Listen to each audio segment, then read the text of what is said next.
Manchester City breakout star is 1 moment away from unforgettable year.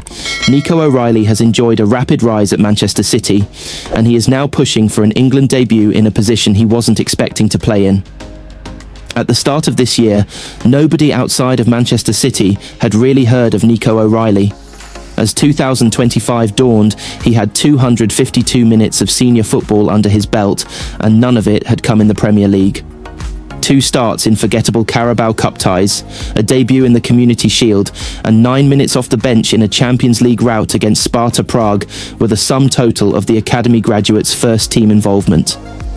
Even within the Etihad, you would have been hard-pressed to find anybody predicting the kind of year ahead for O'Reilly that he has enjoyed. A new 5-year contract signed and sealed, his status as a first-teamer is secure. Now, he is in the England squad too. But maybe that rapid rise shouldn't come as a surprise. After all, this is a player who had scouts from all of the Northwest's biggest clubs vying for his signature at the age of 8. Casting aside Liverpool and Everton's interest, O'Reilly was now making a decision between City and Manchester United. He had trained with all 4 clubs, but this was time to finally commit. He had begun playing age 3 or 4 and would play for as many grassroots clubs as he could, but when he got to under 8s and under 9s, the Premier League competition for him was fierce. I chose City because the training was a lot better, he explained to the Man City podcast recently, and it's a decision that has worked out for both O'Reilly and his boyhood club. The 20-year-old is from a family of split allegiances in Manchester, but his mum and sister were Blues, and so is he. He is undoubtedly City's breakout star of 2025. O'Reilly came on for Erling Haaland in that Champions League fixture against Sparta Prague, and his future seemed to lie further up the pitch, but this might just be the year that changes everything. O'Reilly might still fancy himself as the attacking midfielder who used to prize open games in the academy, but now his country and his club could have other ideas. In the build-up to the 8-0 FA Cup third-round win against Salford City in January, Pep Guardiola told O'Reilly that he would play at left-back, and he has barely looked back since. His England call-up this week came after just 10 Premier League starts and confirmed that Thomas Tuchel currently sees him as a full-back. It has been hard, adapting, but things are starting to click together, and I'm starting to play the way I know I can play. But as I say, there still is a lot more to come, O'Reilly said, after signing a 5-year contract at the club last month. I grew up always being in the box, scoring goals, and it's what I enjoy doing. So whenever I get an opportunity, I'm going to try and take them. Obviously, the way we play at City, I'm allowed to go high, I'm allowed to go inside, and it's a bit freer out wide. So as long as someone is in those positions and the manager's happy, there are definitely chances for me to get in those positions. He entered the England squad after 7 successive starts at left-back, with Rayan Ait-Nouri out through injury, and there is little doubt that his presence on the pitch makes City a better team. O'Reilly can't recall playing left-back during his academy days, and the respected stats website Transfermarkt backs that up. He was the attacking midfielder with an eye for goal and an assist. Playing for the under-18s, he managed 21 goals and 17 assists in 46 appearances and captained City to that title in 2022/23, the spring of 2023. 2023 was when he started to make a name for himself, scoring an outrageous scorpion kick against Middlesbrough to win a game in the 95th minute before netting twice against Manchester United, including a 40-yard lob. It marked O'Reilly out as a preciously gifted number. 10, a position he played for England at age group level. So it's fair to say he never saw the transformation into a potential England left-back coming. But academy players have to be ready to take whatever first-team opportunities come their way. O'Reilly's real breakthrough moment might have been at Bournemouth at the end of March, when he came off the bench at half-time to turn an FA Cup quarter-final back in City's favour. At full-time, Guardiola and his teammates forced him to take the acclaim of the travelling fans. It was an unforgettable moment. I didn't even know what to think at the time. But yeah, I loved it. And obviously I hear all the chants and stuff, and it's such a good feeling, he said. I'm just a kid from Manchester, and I grew up here. So to play for my boyhood club, my dream club, and hear the fans give me support like that, it means so much. On the pre-season tour of the United States in 2024, Guardiola actually spoke about using O'Reilly to fill in for Rodri, praising his physicality. Wow, this guy is big. Pep Guardiola can end 17-month drought with Manchester City this weekend. Manchester City manager Pep Guardiola is set to welcome back a number of players this weekend after time on the sidelines. As good as the performance at Arsenal was, it seemed to unleash another issue for Manchester City. Already missing Rayan Ait-Nouri, Rayan Cherki, Omar Marmoush and Mateo Kovacic through injury, 3 intense games in a week in early September also saw Abdulkadir Kusanov and Rodri sidelined. Pep Guardiola knew that the Huddersfield match a few days later was the least important of those coming up, but he was still staring at the bleak reality of at least 4 of his stars being out until the middle of October, as well as more doubts over Rodri.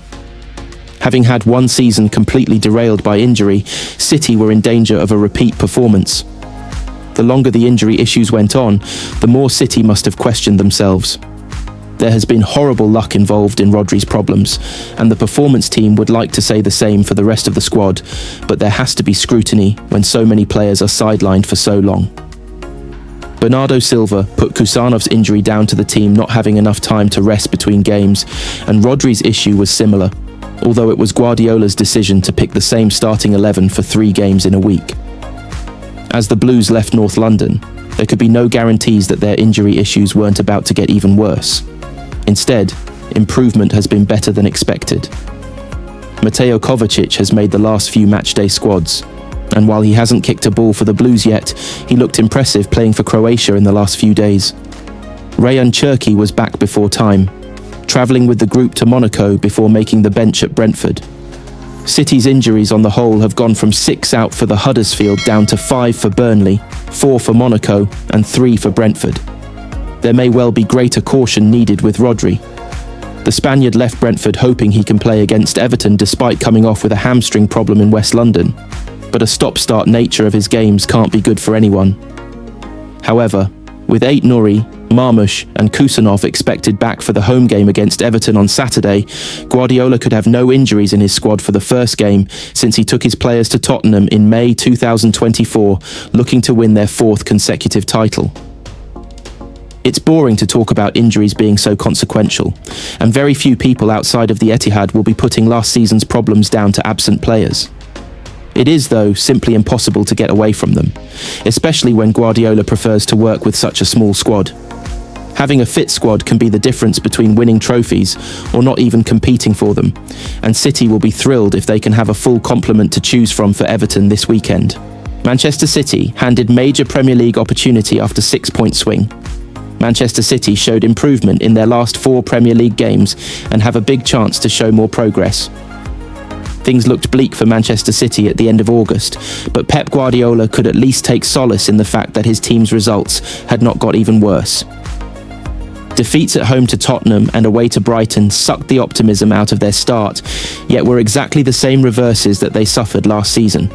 That was hardly comforting given City want to do much better and have spent £350 million this year to do so. Given they secured a top 3 finish last year though with a points tally of 71, there is plenty of room for improvement. Guardiola's side started on that road in September, beating United at home to avenge that miserable home defeat to Ruben Amorim's side last December. They followed that up by getting a point at Arsenal, that could have been all 3, and then held on at Brentford to grind out a 1-0 win, where last year they surrendered a 2-goal lead. Those improvements totted up mean City have already picked up 6 extra points based on last season's results. Considering they only finished 3 points behind Arsenal last year and 13 behind leaders Liverpool, that is promising. What is even better for them is that by the time the November international break rolls around, City's net improvement in points could have jumped from 6 to 14. It starts on Saturday when City host Everton at the Etihad. Last season, a dreary Boxing Day draw was at least a point to celebrate in the middle of an awful run of form, but the Blues need to be looking to win these games if they are to mount a title challenge, and this is an opportunity to improve by another 2 points. The following week is more daunting, but also a nightmare nostalgia trip back to last December. Villa away was one of the first games in years where City hadn't been pre-match favourites, and they certainly lived up to that billing with a rather flattering scoreline of 1-2. Unai Emery's side are showing a few signs of life, but it has been a tough start for them that included a 3-0 loss at home to Palace in August. A draw for City would be an improvement on last year, and 3 points would be huge. City will then have another tricky task in early November to match the home win against Bournemouth they secured in Kevin De Bruyne's final game at the Etihad. Andoni Iraola's side have improved again, despite losing several of their best players in summer, and will come to Manchester with no fear looking to claim another scalp. The last chance for more points in this next block of fixtures comes with the visit of champions Liverpool. Mo Salah and his men were so far ahead of City both home and away last season, it made for uncomfortable viewing for Blues, and summed up the lack of resistance City had to their title being taken away. Avoiding another defeat will not be easy, yet any points City can get from this fixture will ensure not only that Liverpool do not get any further ahead of them this year, but also that Guardiola's side are putting together the sort of points total that will put them in the title race. The Premier League goal-scoring record Erling Haaland is yet to break at Manchester City. Erling Haaland continues to rip up the record books at Manchester City, but there is one goal-scoring feat he will have his eyes on. Erling Haaland to score looks like the banker in every game the Norwegian plays at the moment. The Manchester City striker has scored in 11 of his 12 games.